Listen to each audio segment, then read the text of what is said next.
রান্নাটা হতে থাক, আমি ঢাকা দিয়ে দিচ্ছি। এটা চারপাশটা আমি পরিষ্কার করে নিই। আমার দই তেল ফোড়নের জন্য নিয়েছি আমি শুকনো লঙ্কা, তেজপাতা, গোটা গরম মশলা, আদা জিরা বাটা, লঙ্কা বাটা আর পেঁয়াজ বাটা, নুন হলুদ, এখানে গরম মশলার গুঁড়ো একটু নিয়েছি আর চিনি। আমার কড়াই গরম হয়ে গেছে, এরপরে আমি সরষের তেলটা দিয়ে দিচ্ছি মাছটা ভাজা করার জন্য। এখানে আমি একটা ছোট্ট টিপস দেবো আজকে সবাইকে। যে কোনো তরকারি রান্নাতে বা ডাল যা কিছু হোক অবশ্যই গরম জল ব্যবহার করবেন। যেমন আমি আজকে মাছের জন্য একটু গরম জল বসিয়ে দিয়েছি।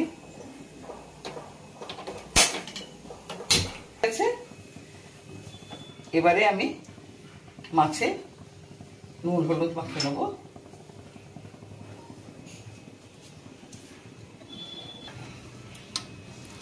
মাছে বেশি হলুদ দেবো না, কেন আমি তো তেলের মধ্যে হলুদ দেবো।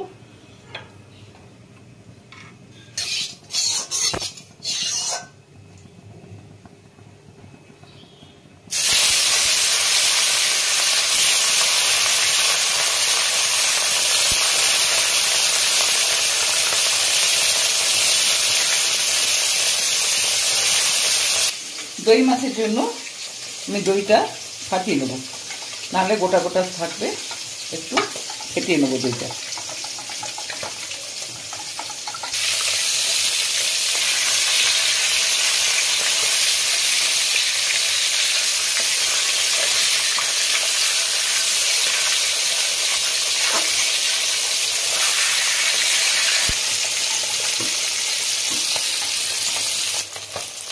আমার মাছ ভাজাগুলো হয়ে গেছে, আমি সব তুলে নিচ্ছি এক এক করে।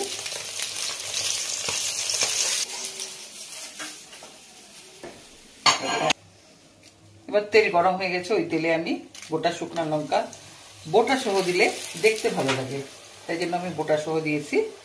আর গোটা গরম মশলা তেজপাতা এগুলো আমি ফাটিয়ে দিয়েছি, নাহলে গরম তেলে পড়লে এলাচগুলো ফেটে যাবে।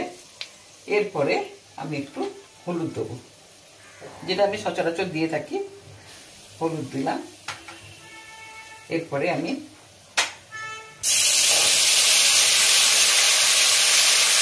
গ্যাসের তেলটা জ্বালিয়ে দিলাম। তেলটা আগে গরম ছিল বলে ফ্লেমটা আমি কমিয়ে রাখছিলাম, এবার ফ্লেমটা বাড়িয়ে দিলাম। আমি লঙ্কা বাটা দিলাম, আদা বাটা, জিরা ধনিয়া বাটা,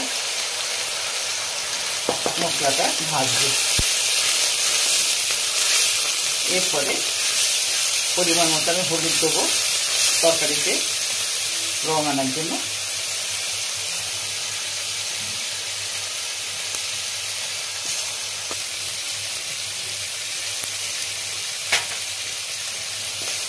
নুন দেবো, দই আছে যেহেতু টক দই আর মশলা মাছে তো নুন আছে, এইভাবে নুনটা দিলাম। আমি ফাটানো টক দইটা দিয়ে দেবো।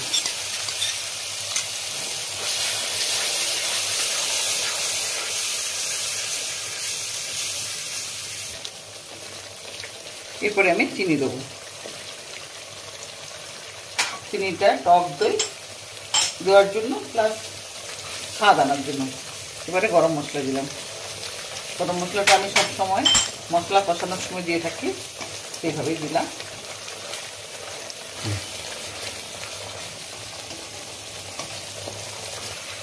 মশলাটা আমার কষানো হয়ে গেছে, এরপরে আমি একটু গরম জল দেবো, বেশি দেবো না, জাস্ট মাছটা তো বেশি ঝোল থাকবে না, কষা কষা থাকবে আর ফুটতে একটু যতটা লাগে সেইভাবেই আমি দেবো।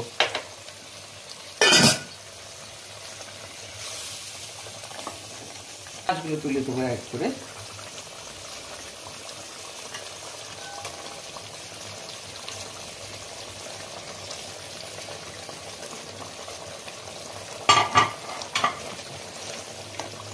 রান্নাটা হতে থাক, আমি ঢাকা দিয়ে দিচ্ছি।